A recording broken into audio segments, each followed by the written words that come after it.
Halo semua, pernah nggak sih ngerasa dunia ini kayaknya muternya cepet banget? Nah, kali ini kita nggak cuma akan ngomongin soal perubahan, tapi kita bakal kupas tuntas aturan main di baliknya. Kita bakal lihat pola-pola tersembunyi yang sebenarnya ngatur cara masyarakat kita berubah dan berkembang. Coba deh renungin sebentar. Pernah nggak Anda ngerasa kewalahan kayak, loh kok tiba-tiba semua udah beda ya? Teknologi baru muncul, cara kita kerja jadi beda, bahkan cara kita ngobrol sama temen juga berubah. Kalau pernah, tenang aja, Anda nggak sendirian. Perasaan itu wajar banget dan justru dari situlah kita akan mulai pembahasan kita.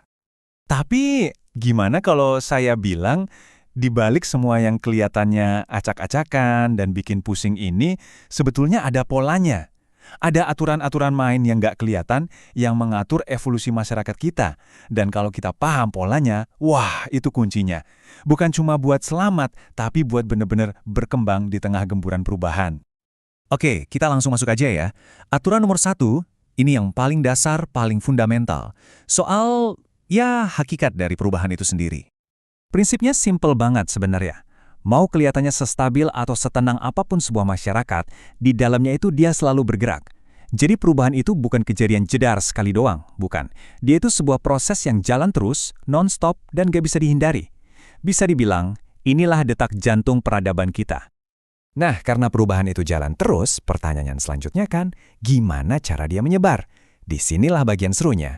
Soalnya perubahan itu nggak pernah datang sendirian. Satu sentilan kecil aja itu bisa jadi efek domino yang, wah gede banget dampaknya. Coba deh bayangin masyarakat kita itu kayak jaring laba-laba yang super rumit. Kalau kita sentuh satu benang aja, contoh paling gampang, munculnya aplikasi ojek online. Getarannya itu nyebar kemana-mana kan. Tiba-tiba cara kita pergi ke kantor berubah, cara kita pesen makan malam berubah, bahkan sampai muncul model ekonomi yang benar-benar baru. Semuanya itu nyambung. Gini deh contohnya, bayangin muncul internet super kenceng yang bikin kita bisa kerja dari rumah atau remote work. Itu kan perubahan di institusi A. Nah itu langsung memicu perubahan besar di budaya kantor dan cara perusahaan beroperasi, itu institusi B. Terus ngefek lagi ke harga properti di kota besar dan pola kita nongkrong sama teman-teman, itu institusi C. Tuh kan, efek dominonya jalan terus. Oke, jadi kita udah tahu nih, perubahan itu konstan, terus saling nyambung. Tapi apa perjalanannya selalu mulus? Oh, tentu tidak. Justru seringnya ada gejolak, ada turbulensi yang lumayan kencang. Analogi yang paling pas mungkin fase canggung pas kita lagi tumbuh besar ya. Kayak remaja gitu, yang lagi adaptasi sama perubahan badannya, kadang kan aneh, serba salah. Nah, masyarakat juga gitu. Waktu ada perubahan besar, pasti ada fase di mana semua terasa agak berantakan untuk sementara. Jadi, gejolak tadi itu normal. Itu bagian dari proses penyesuaian. Dan yang penting diingat, perubahan ini bukan cuma soal materi ya, bukan cuma soal teknologi atau gedung baru, tapi juga nyentuh hal-hal dalam kita, kayak nilai-nilai yang kita pegang, norma di masyarakat. Dan dua hal ini, material dan spiritual, itu saling ngaruh, kayak lagi nari bareng buat nemuin keseimbangan baru.